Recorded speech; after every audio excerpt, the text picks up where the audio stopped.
Nos apresenta a parábola das bodas do filho de um rei, uma imagem grandiosa do banquete do reino de Deus. Este rei é Deus, Pai, que nos convida para as bodas de seu filho Jesus. Compara o reino de Deus a um banquete, a uma grande festa. E esse reino de Deus, ele é o governo de Deus sobre todas as coisas. No sentido mais estrito, o reino de Deus é a própria igreja, que tem o seu início aqui na terra, mas tem a sua plenitude como reino lá no céu. O fato é que aí nós vemos um convite de um rei para as bodas de seu filho, ou seja, o convite de Deus para cada um de nós. Primeiro convidou os judeus, os hebreus e judeus, o povo eleito, que em grande maioria rejeitou, e Jesus foi morto fruto dessa rejeição, mas Cristo mandou que se fosse pregar pelo mundo inteiro. Ide pelo mundo inteiro e pregai a todos os povos, pregai o Evangelho, levai a palavra para o mundo inteiro. E batizai, em nome do Pai, do Filho e do Espírito Santo. Eu estou convosco todos os dias até a consumação dos séculos. De modo que Cristo, então, dá esse mandato missionário para indicar que todos nós somos chamados a participar desse reino dele, a participar da igreja. Qual é a nossa atitude diante disto? Qual é o manjar que ele nos oferece neste reino? Primeiro, o convite é para todos, sem exceção. O reino que começa aqui e tem a sua plenitude na vida eterna. E a primeira coisa que Deus nos ensina é que nós somos todos convidados. Todos. Ide e buscai a todos que estiverem nos caminhos, bons e maus. Deus não exclui ninguém. Ele convida santos e pecadores, convida fortes e fracos, convida sábios e simples. O chamado para participar deste reino, que é o reino de santidade e de vida, é universal, mas exige de nós uma resposta segura, uma resposta livre e amorosa. Este reino tem uma dimensão atual e tem uma dimensão futura. A dimensão atual é a igreja que nós vivemos hoje. A dimensão futura é o céu. Mas todos somos chamados. Deus não faz acepção de pessoas. E Ele vai chamando pedagogicamente a cada um. A alguns, Ele faz como São Paulo, e logo derruba do cavalo e diz: vamos, vem participar do meu reino. A outros ele vai pedagogicamente, como um Santo Agostinho, um Santo Inácio de Loyola. A outros ele sacode e diz logo vem. O fato é que ele chama a todos. E ele quer uma resposta nossa. Santo Agostinho diz que Deus nos convida à alegria eterna, mas muitos se apegam a essa terra. O convite é feito, mas o coração está ocupado. Deus é um Deus ciumento. Ele não quer dividir o nosso coração com ninguém. E o problema é que nós, muitas vezes, ficamos divididos. A santidade consiste na unidade, essa unidade interior. Nós unidos a Deus e Deus unido a nós. Quando há essa quebra de unidade, aí nós perdemos a santidade. O pecado vem exatamente quebrar este equilíbrio e quebrar esta unidade em nós. O grande desafio está em vivermos esta unidade em nós. Quando Caim, por exemplo, matou Abel, ele perdeu esta unidade interior e saiu desesperado, porque a divisão nos leva a ficarmos perdidos. E ele queria se esconder de Deus. Mas onde ele ia, Deus estava ali. Caim depois terminou cavando um buraco para se esconder de Deus. Mas quando entrou naquele buraco, viu que Deus também estava ali. Porque essa divisão em nós, ela joga com a nossa consciência de tal forma que vai ficar sempre batendo ali. A voz de Deus vai estar dizendo: você pecou, você caiu, você quebrou esta unidade comigo. Por isso, muitas vezes, se há humildade, tem uma volta ao Pai para recobrar esta unidade. Se não tem humildade, a pessoa se desespera e pode até perder a sua alma. Mas qual é o manjar que Deus nos oferece neste banquete que é a igreja? Principalmente 2 manjares. O primeiro é a palavra de Deus. A palavra de Deus que é o nosso alimento. Não uma palavra apenas lida, como eu leio na Sagrada Escritura, mas a palavra de Deus que é luz, a palavra de Deus que transforma, a palavra de Deus que guia, mas sobretudo a palavra de Deus que nos torna novas criaturas. Quando a palavra de Deus vem e nós aceitamos, guardamos e vivemos, nós somos transformados. A palavra de Deus como que se encarna em nós, como foi, por exemplo, como diz Jesus: bem-aventurados os que ouvem essa palavra e a põem em prática, porque a palavra de Deus é este alimento. Quantas vezes nós vamos à missa, ouvimos tantas coisas, ouvimos uma leitura, outra, a pregação, e aquilo não fica nada. Vamos para casa e não guardamos nada, nem uma frase sequer da palavra de Deus. Só que quando a igreja nos ensina, quando a igreja transmite essa palavra, é para aquilo ficar guardado dentro do nosso coração e nos transformar. Veja, por exemplo, quem vai à missa todos os domingos, ouve 50 homilias. Na missa tradicional, pelo menos vai aí 100 leituras de uma epístola, de um evangelho, mais 50 homilias, e aquilo não fica nada. Então, até que ponto nós estamos aproveitando deste alimento que a igreja nos dá? Como é que nós estamos nos transformando? E hoje, mais ainda, nós temos a necessidade de meditar essa palavra de Deus e começarmos a aplicar em nossa vida, porque senão estamos perdidos. Os condicionamentos que o mundo nos coloca são muito grandes. Quanta coisa nós vemos e ouvimos nas redes sociais, por exemplo, quando se pega um celular, quanta coisa vem ali. Às vezes se fica até altas horas da madrugada ouvindo e bebendo e comendo lixo, sujeira, de diversos tipos, e aquilo vai entrando, e vai nos intoxicando, vai nos fazendo mal, vai nos condicionando a termos uma vida totalmente avessa à verdade e avessa a Deus nosso Senhor. Como disse Santo Agostinho, agora há pouco, muitos se apegam à terra e têm o coração todo ocupado com as coisas da terra, embora o convite para o céu tenha sido feito. Então vamos aproveitar da palavra de Deus e fazer com que ela toque forte dentro de nós e tenhamos os nossos pensamentos voltados para o que o Espírito Santo nos diz com essa palavra. Mas há um outro alimento que é muito mais profundo e muito mais rico, embora a palavra seja riquíssima, que é a Eucaristia, que é não só a presença real de Jesus, diante de quem nós nos prostramos, mas é Jesus nosso alimento.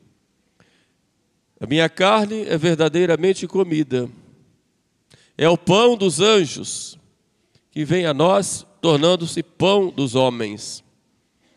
É o próprio Jesus. Jesus, Filho de Deus feito homem, que quer se unir a nós. Quem come a minha carne e bebe meu sangue, tem a vida eterna. Então a Eucaristia já nos dá a vida eterna agora. Jesus não coloca no futuro terá a vida eterna, mas ele diz, tem agora a vida eterna. Quem come a minha carne e bebe meu sangue, permanece em mim e eu nele. E eu o ressuscitarei no último dia. Por isso diz o livro do Apocalipse, bem-aventurado, ou melhor, felizes os convidados para o banquete nupcial do Cordeiro, que é a Eucaristia. E é tão profundo isto, que a Eucaristia se faz na missa. A Eucaristia é, em primeiro lugar, o sacrifício do Calvário, tornado presente no altar. E há na liturgia da Santa Missa, no cânon da missa, há uma oração muito profunda que diz em que o sacerdote pede ao Pai que envie o seu anjo para que o seu anjo venha e pegue o sacrifício e leve ao altar do céu, para que todos nós possamos participar deste altar. Então, na missa, vem o anjo do Senhor e pega o sacrifício do Filho de Deus e leva ao Pai. E o Pai entrega esse sacrifício já recebido e acolhido para a salvação do gênero humano. E pega esse Filho e dá para o seu anjo aqui na terra, que é o sacerdote, e diz: dá para esse povo, dá esse sacrifício. Então nós, quando comungamos Jesus, comungamos esta vítima divina, já acolhida pelo Pai, e que vem a nós como alimento, para nos transformar, para nos dar uma vida nova. Isso aqui ocorre na missa, e quando nós comungamos, nós recebemos Jesus, vítima imolada por nós, mas também nosso alimento, que nos fortalece, que nos engrandece, porque nos transforma nele, mas que também já nos prepara para a ressurreição do último dia, já dando-nos agora a vida eterna. Permanece em mim e eu nele, e eu o ressuscitarei no último dia. Então, participar deste banquete é participar da Eucaristia. Não só estando na missa, assistindo, mas tendo a nossa participação com as mesmas intenções da igreja, oferecendo-nos com Jesus na patena e sendo acolhidos pelo Pai e depois acolhendo o Filho neste banquete nupcial, que é esse banquete da união de Cristo com a sua igreja. Então é a grandeza de cada Santa Missa, muitas vezes tão desvirtuada em muitas liturgias, mas que é o sacrifício de Cristo tornado presente para nós, diante de nós. Por isso devemos acolher esse pedido, ou melhor, esse convite de nosso Senhor para participarmos deste banquete. São Gregório Magno fala de um traje, repetindo o que Jesus fala na parábola, porque como foram chamados todos, por isso todos são chamados, não podemos fazer distinção de pessoas, porque Deus é quem sabe quem é que está com a veste nupcial ou não. Havia um homem lá sem a veste nupcial, mas só o rei detectou. E o rei foi lá e chamou aquele homem e disse: você está sem a veste nupcial, como conseguiu entrar aqui? E São Gregório Magno explica que o traje nupcial é a caridade. Quem entra na igreja sem amor, continua São Gregório, entra na festa, mas não está verdadeiramente unido ao esposo. E viver a caridade é um grande desafio para nós. Todos nós fomos criados para amar. O homem não pode viver sem amor, mas viver o amor é um desafio por causa do nosso egoísmo, que é o contrário do amor. O amor exige renúncia, exige sacrifícios. O amor exige doação. Quem ama, dá alguma coisa de si e se dá no ato de amor. Exige perdão. Quem ama exige O amor exige paciência na espera para o momento certo do outro. O amor exige serviço, exige também gratidão. Quem não é grato não ama. O amor está muito falho ainda.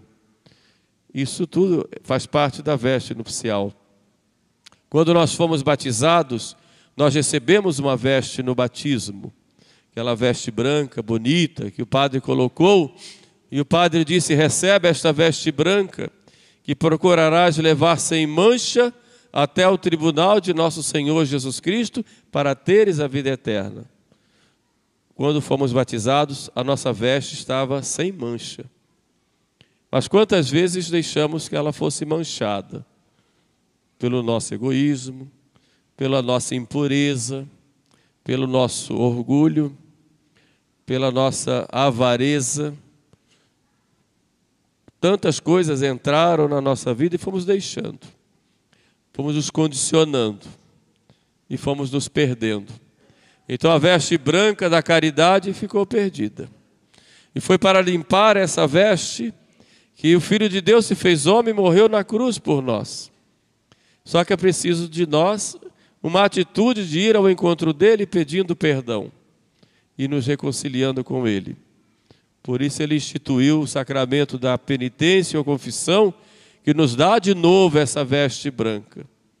Mas por causa do pecado original, há aquela tendência para sujarmos as vestes e trocarmos as nossas vestes por um pano sujo que o mundo nos apresenta. E como usamos esse pano sujo? Deus, nosso Senhor, conhece, porque esse pano sujo está dentro de nós. Podemos, diante dos outros, parecer muito bem, mas Deus penetra o nosso coração e sabe de todas as nossas maldades. E é preciso pedirmos a Deus uma verdadeira conversão, uma decisão séria de vivermos com a caridade, de buscarmos lutar a cada dia contra o pecado e contra tudo aquilo que nos afasta de Deus. Assim poderemos participar plenamente desse banquete. O banquete da Eucaristia e o banquete também da Palavra de Deus. Para que no dia a dia nós sejamos outros Cristos no mundo. Nós temos uma missão, como católicos. É sermos a presença de Jesus no mundo. Sobretudo vocês leigos, têm uma grande missão no mundo, que é submeter todas essas realidades temporais a nosso Senhor. Domingo próximo nós vamos celebrar, na liturgia tradicional, a festa de Cristo Rei. E o reinado de Cristo, que já é consolidado porque Ele é Rei, mas Ele concretamente vai acontecendo na medida em que cada um se submete a Ele e submete as suas realidades, suas atividades ao doce reinado dEle. Um reino de paz, de justiça, de vida e de amor. Mas é preciso que cada um se comprometa de levar o Evangelho a toda parte com a sua vida, encarnando a palavra de Deus e fazendo a vontade dEle. Então, nesse domingo, em que meditamos esta parábola, sejamos fiéis a esse chamado. A infidelidade leva à maldade. Hoje se fala tanto da misericórdia de Deus, e Ele é misericordioso. Claro, Deus é misericórdia. O próprio Jesus nos fala isso. Mas Deus também é justiça. E vocês veem aqui, Jesus falando da misericórdia, Ele fala daquele povo, ou daqueles convidados, que rejeitaram o convite, e que não só rejeitaram, que maltrataram os servos. O que fez o rei? Mandou seus exércitos e exterminou aqueles homicidas, aqueles que rejeitaram. Então não podemos esconder essa realidade, essa verdade, que Deus também castiga. Não podemos nos esquecer disso. Deus também castiga. E ele próprio diz isso: eu castigo aqueles que eu amo. E ele pode castigar diretamente, como pode permitir que haja situações que nos levem a sermos castigados pelas nossas infidelidades, se nós não nos arrependemos. Porque todas as escolhas que fazemos têm consequências. E quando fazemos nossas escolhas, temos que nos basear na verdade, na realidade das coisas. Porque se nos baseamos nas fantasias nossas, nós vamos sofrer consequências muito graves e sérias por causa disso. Portanto, temos que saber fazer as escolhas. Deus é amor, Deus é misericórdia, mas Deus também é justiça. E a justiça de Deus não falha, não engana. É uma justiça correta e plena. E Ele também castiga. Uma parábola hoje deixa bem claro isso. Portanto, não vamos ficar nessa ilusão: eu vou me converter depois, ou está tudo muito bem, ou nessa linguagem liberal que se tem hoje, que Deus é bonzinho e vai no final dar tudo certo. Cuidado, a própria Sagrada Escritura diz: de Deus não se zomba. De Deus não se zomba. Então, misericórdia sim, mas também justiça. E isso é muito sério. Não podemos brincar com as coisas de Deus. Essa é a mensagem que fica deste evangelho, dessa parábola para nós. Perseveremos na graça, conservando sempre limpa a nossa veste. Se nós cairmos, vamos buscar o arrependimento e os sacramentos. Caminhamos com humildade e caridade, como Nossa Senhora, que é o modelo perfeito daquela preparada para as bodas do Cordeiro, e peçamos a ela que interceda por nós, para que, se não podemos chegar a esse banquete com a inocência, que ao menos cheguemos com a penitência. Louvado seja nosso Senhor Jesus Cristo. Para sempre seja louvado.